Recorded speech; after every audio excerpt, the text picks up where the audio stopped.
তোমাদেরকে একটা জিনিস দেখাবো, আমি জাস্ট অবাক হয়ে যাই। এই যে দেখো, এই বেলুনটা, এই বেলুনটা তোমাদেরকে আমি দেখিয়েছিলাম। এটা হচ্ছে সেই মেলার থেকে কিনেছিলাম, খাই মেলার থেকে কিনেছিলাম। কতদিন হয়ে গেল, মানে তবুও মানে ফাটেনি আর কি। এরকম ছোট হয়ে গেছে, বেলুনটা অনেক বড় ছিল, তোমাদেরকে দেখেছিলাম। এর উপরে একটা পাখির মতন আর একটা বেলুন ছিল, সেটা আনার দিনই মানে যেদিনকে এনেছিলাম সেই দিন রাতেই ফেটে গেছিলো। এমনি এমনি একা একা এখানটা এইভাবে ছিল, এইভাবে ছিল, এমনি এমনি ফেটে গেছে। আর এইটা এখনো রয়েছে, এই যে।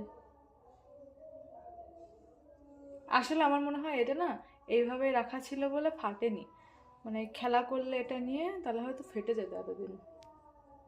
আমার মনে হচ্ছে এক্ষুনি ফাটবে। মিঠুকে একটু দেখাই। মিঠু, মিঠু, এ দেখ।